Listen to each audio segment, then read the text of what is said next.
Hello, everybody. It's your favorite boxing analyst reporting live from the Wisconsin Department of Corrections. Your fucking Dago Wap, Guinea, Greaseball, Kraut, Pollock friend of yours. Now, and yes, the situation sucks. We don't need to beat a dead horse. I don't want to be here. You don't want me to be here. Nobody wants to fucking be here. But I have to go on a little bit of a rant about this fucking Fugazi fight. This Canelo Alvarez, bro. Listen, man. Look, bro. I've been telling you guys this for years, even way back on my old channel from 2018 to 2021.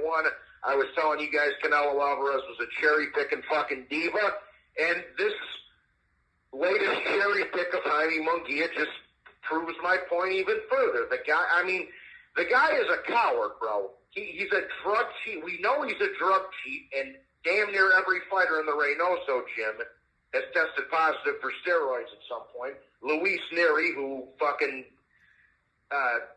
Naoya know he's going to chop his head off for a couple of days after this fight.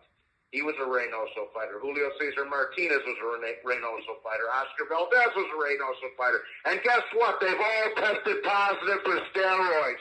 The whole fucking crew, all of them. I've been telling you guys this. I'm not saying Canelo isn't a good fighter. He is a good fighter. Is he a great fighter? No. He's a drug-cheating, cherry-picking diva. He's not a piece of shit outside the ring like Floyd Mayweather, but he is very Floyd Mayweather-ish like him with the opponents he chooses to fight. And this fight with Jaime Mungia just proves my point even further, bro. Listen, Jaime Mungia is a good kid. I have nothing against him in the world, bro. He's a solid little fighter. Should he be in the fucking ring with Canelo? No. We all know who should be in the ring with Canelo. Either David Benavidez. Well, it should be David Benavidez first and foremost. But if it wasn't going to be David Benavidez, it should have been a Dimitri Bivol rematch or Arthur Beterbiev.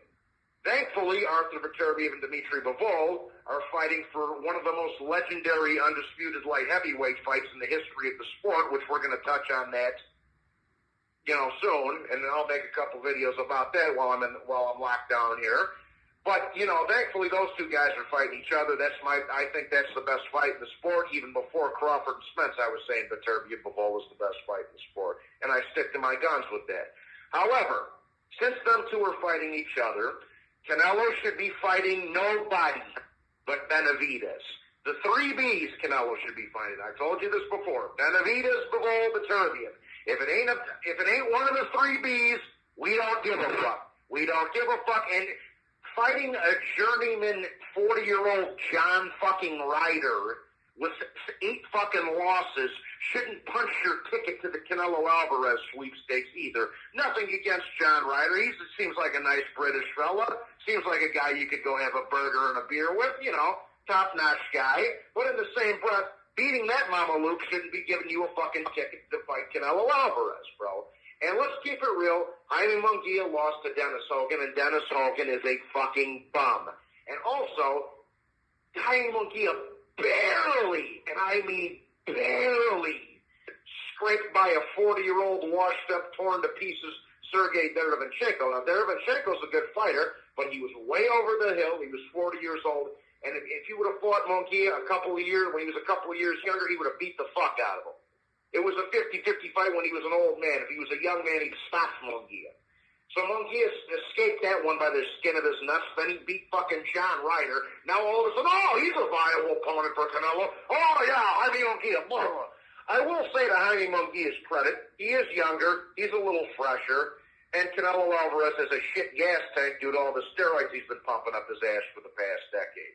So maybe Jaime Mungia, if his chin can hold up, which it won't, but if his chin can somehow magically hold up and Canelo gasses out, maybe he can make something happen late. But we also have to keep in mind, for all of the things I don't like about Canelo, he does have a good chin, and he is a tough motherfucker. I can never take that away from Canelo, all right?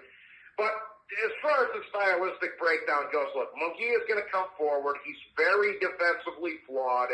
I'd imagine that Canelo's going to land the left hooks upstairs, downstairs. Pretty much it will.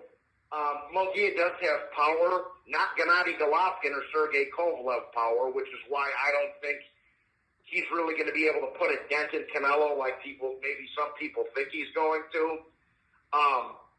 But yeah, man, this is just a bad fight. Mungia doesn't deserve to be in there with them, especially not for beating John Ryder.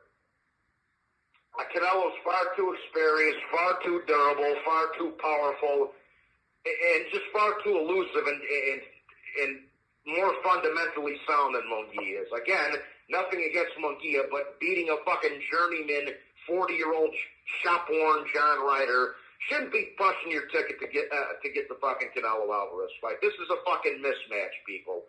It might be entertaining for a few rounds, I would guess, but after that, either Canelo will gas out and Mungia will surprise all, or Mungia's defensively flawed ass will crumble, and I seem to favor the later.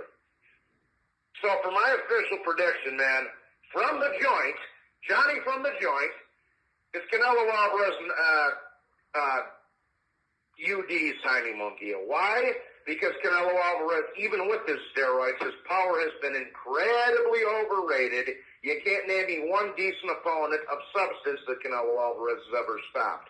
And Canelo is getting a little older. He has a shit gas tank. So I'm going to say that after a semi-competitive fight, Canelo edges this in an 8-4 type of fight out, maybe even, in an 8-4 type of fight, edges it out, or wins a clear but competitive unanimous decision in a fight that nobody wanted to fucking see to begin with because Canelo sucks, and his occult-like fucking fans, his cult-loving fanboys are a fucking cancer to the sport, and they all deserve to burn in hell.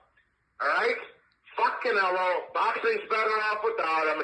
Either fight Benavidez, fight the winner of Viturbia, or get the fuck out of the sport, because those are the fights the people want to see, myself included, and you as well. I don't want to hear you fucking momos from California giving Canelo Alvarez a pass and kissing his fucking ass for fighting a guy that nobody wanted to see him fight. Again, this is just more of the same nonsense and bullshit from Canelo Alvarez we've seen year after year after year, and you motherfuckers continue to give him a pass for it. With that being said, I got Canelo on a UD in an 8-4 type of fight.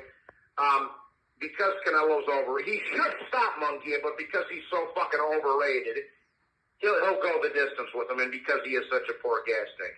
So for my official prediction, Canelo Alvarez wins this fight in an 8-4 type of fight on a unanimous decision. God bless everybody. Thank you for listening. Please be sure to hit the like button and subscribe. And if you feel like donating to the channel, my cash app is Johnny Keg with a capital J, K-E-G-G, K-E-G-G. You have 1 minute remaining. With that being said, thank you guys for listening, and I'll talk to you next time, and God bless. Done.